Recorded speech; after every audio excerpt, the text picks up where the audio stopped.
guys, it's Julia and welcome back to my channel, and for today's video I'm going to be doing my July wrap-up talking about the books that I read in the month of July. Basically, I don't have too much to say regarding my month of July, like in terms of my reading, but it was just a good reading month for me. In terms of quantity and quality, I read a lot of really good books this month that I really enjoyed, and I even gave a couple books 5 stars this month, which never happens to me, like ever. So that was really amazing, and I did enjoy my time reading this month. So let's talk about what I read. The first book that I read this month was Hunger by Roxane Gay.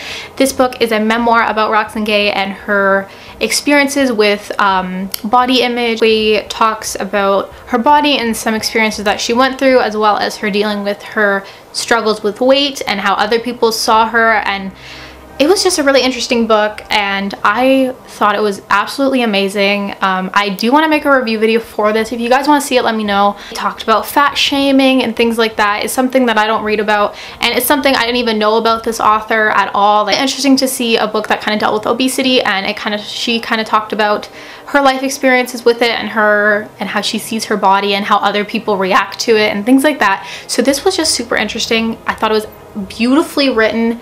It was literally a work of art, this book. I can't even tell you, like, I want to reread it again.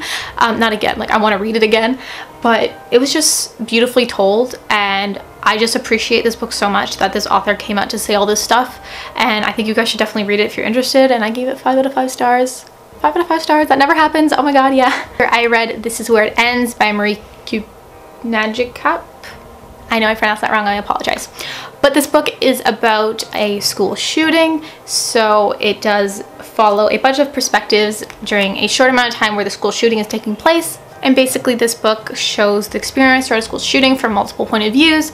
I enjoyed it more than I thought I was going to. It deals with really like important and tough subject matter, but I found it really interesting, the perspectives that we followed, and I did have some just like minor issues with it, but I liked it more than I thought I was because it was receiving really mixed reviews a while back, so I wasn't sure if I was going to pick it up or not. I also just wish we got like the shooter's point of view, and there was some other things that I wanted more from this book, but I ended up giving it a 3.75 out of 5 stars, so I still did like it. It was super fast paced and I could not like take my eyes off this book, so if you're interested in it, definitely check it out. Here I have Blue Exorcist Volume 17, which this series is about a guy named Rin who is the son of Satan, and he trains to become an exorcist, and he goes to school for it, so it's like a big academy full of people who are training to become exorcists, and it follows their missions and all their shenanigans. So this was great.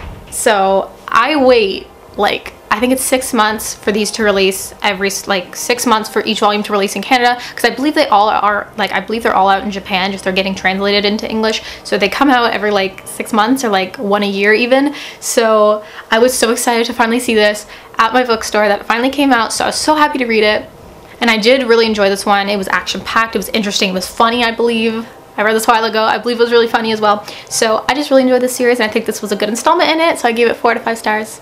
Next, I read Into the Water by Paula Hawkins, and this book deals with suicide, and it revolves around this like river, lake kind of thing, and many people have died in this lake. Basically, this book kicks off with a mother who dies in this lake, and she's found at like, you know, the bottom of the lake, and it was said to be a suicide, so yes. But a lot of people have died in this lake, and she was fascinated with this lake, or this river, whatever it was. She was absolutely fascinated with it. She wrote, like, she was just, and like, so, like, she was fascinated by this lake. She wrote a bunch of, she was writing a book on this lake and the people who died there and their lives, and she was absolutely fascinated by it. Like, she used to set up a camera at the top and like film it, and like film the lake, and like if anyone would come by and that sort of stuff. But then she leaves behind her 15-year-old daughter, who is really concerned. Obviously, she just lost her mom, so she's dealing with that, and we follow many perspectives throughout this book, and we follow like the book that the girl who died was writing, and we're trying to figure out this mystery of if these are suicides or not, or all this sort of stuff that's going on. So this was interesting. The writing was very slow paced. It was nicely written though, like it kept me interested, and I thought it was so dark and twisted, and I just liked kind of the overall arching plot, but toward the end I wasn't too like woo about the ending. I was kind of like, oh, okay. But I don't know, it didn't really impress me that much, but it was like a good read, but it's not like my favorite read, and it's not like well, it's not horrible, but I don't know. I was kind of on the fence about this one, so I ended up giving it 3 out of 5 stars. And if you guys do want me to make a review on this book, let me know, because I did post a poll on Twitter for asking if you guys wanted to see Hunger by Roxane Gay, Into the Water by Paula Hopkins, and another book I'll mention later, and I got mostly votes for this, and I also got a vote for all of the above. So let me know again down below, so I make sure, like, I want to, so that I give you guys what you want to see, you know what I'm saying? So here I read Love Her Wild by Atticus. This is a collection of poems and photography, and it is absolutely beautiful. Basically, if you do not know, Atticus is a really famous Instagram poet. He posts a lot of his stuff on Instagram. You'll see them all over Tumblr, Instagram, Pinterest, everything. And I've seen his poems before, and I've always really liked them. So I saw that this came out, and I was just really intrigued by it and all the art inside. So I bought it and I read it, and I really enjoyed it. It was just a solid read. It was a poem collection. It was a poetry collection that I really liked, that I could really, like, it was just beautifully done, and I loved so many poems in it, and there was some beautiful pieces of like art in it. My only problem and why I didn't give it 5 stars, because it was close to that for me personally, was because of one poem in this book that I just had some trouble with. I did make my review on Goodreads about it, but it was just one poem that I just was really iffy about, and I didn't, like, part of me is like, can you really like knock down a star for like one poem? But it just really bothered me, and the rest of the poetry collection wasn't like how this poem was, but the poem just like set me off, and I just didn't like it. There was one poem that bothered me so much, but it was still like a great collection. Like, minus that one poem, I didn't have any problems. So I gave this 4 out of 5 stars, and I would suggest picking it up.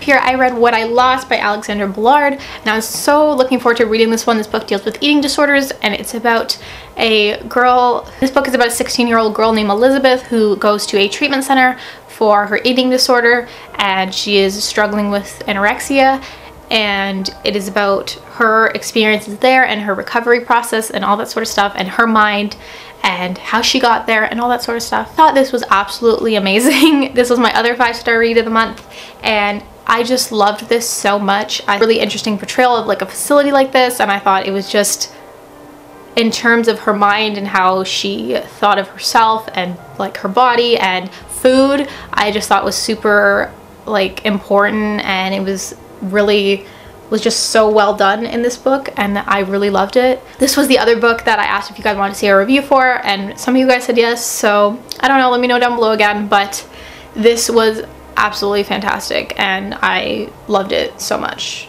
Like, I just flew through it, and it's just so important. And if you have ever struggled with an eating disorder, or you are struggling with it, just be aware before you pick this up that it is really tough to read, and there's a lot of tough issues in this book, but this book just meant a lot to me personally, so I would highly recommend it, and I gave it 5 out of 5 stars. Next up here, I read A Beautiful Composition of Broken by R.H. Sin, and you guys know that I love his Whiskey Words and a Shovel trilogy. I think it's absolutely amazing. They're like some of my favorite poetry collections ever. So when I saw this, I like did flips. Like, I was like, yes! I was so excited, and this was not a letdown at all. It was pretty fantastic. I literally tabbed everything, like almost everything. Like, it doesn't look like a lot, but it is. Like, I used a lot of tabs, and yeah, it was fantabulous, fantastic. It was everything. I loved it. I love his poetry so much. It means a lot to me, and I really connect with it. And yeah, I gave this 5 stars. It was amazing. I had a great reading month this month. Wow. I read A P.S. I Like You by Casey West. This book just came out in paperback, so I was super excited about that, so I bought it and I read it. Basically, this book is about a girl named Lily who tunes out in her chemistry class, and she's really into music, so she starts writing song lyrics on her desk. And I'm sure you music lovers can relate to just thinking about music and like singing songs in your head and then like writing down lyrics. Like, it was really relatable for me personally, so I really like that about this main character. But when she writes down the lyrics to music on her desk, she gets replies the next day from someone who's also sitting in that desk, and someone finishes the song for her. So it begins like a relationship, I guess, of writing song lyrics back to each other and writing notes back to each other, and they don't know who the other one is. So it was just, I loved it. Like, Casey Redding's like Casey West, her writing is so simplistic, and this book I just thought was really well done. I really liked it. I gave it 4 stars. It was really cute and adorable, and I really liked the main character. I like how she was different than most female protagonists and contemporaries, that she did have like a passion for like music, but not like, I don't know. I have read books that have like deal with people who have like passion for music, but like not like this, and I just found it super relatable in my opinion. So yeah, and it was super cute and such a fast read. I couldn't put it down, so I ended up giving it 4 stars. Next book I read this month was Eliza and Her Monsters by Francesca Zappia. This book was really good. If you don't know already, I read Made You Up when it came out like 2 years ago, and I loved it. It was one of my favorite books, and it still is one of my favorite books. So when I heard that she was writing another book, I was super excited for it, and I finally got around to reading it, and it's been getting a lot of hype recently, which I'm really happy about, because Made You Up didn't get as much hype as this book is getting. But if you don't know, this book is about a girl who writes this web comic series online, and she's super popular and super famous online, but she's anonymous, and she goes to school and she struggles with anxiety and all that sort of stuff, and she meets a guy who writes fan fiction for her webcomic series and who's in love with it, and they become friends, and he doesn't know that she writes it, so it's kind of like this relationship that goes on from there. And it was just so well written and so well done. I loved this so much. I liked Made You Up more in my opinion, but that's because Made You Up just has like a spot in my heart. I don't know. I read this one super quick too, but this was good. Like, it was good. I liked it. I liked it a lot. It's super adorable, and I would suggest picking it up if you're interested. And I like the topics of anxiety in this book. I thought it dealt with it really well, and yes, so pick this up if you haven't. That wasn't actually all the books that I read in the month of July. If you want to know the other 8 books that I read the rest of the month, be sure to watch my Booktubeathon wrap-up, which was just uploaded like probably recently, so make sure to check that out if you're interested and you want to hear the other books I read. All super soon with a new video. Thank you so much for watching. It feels really weird to be back in my normal setup kind of thing, but I hope you enjoyed this video, and I'll see you all super soon with a new one. Bye!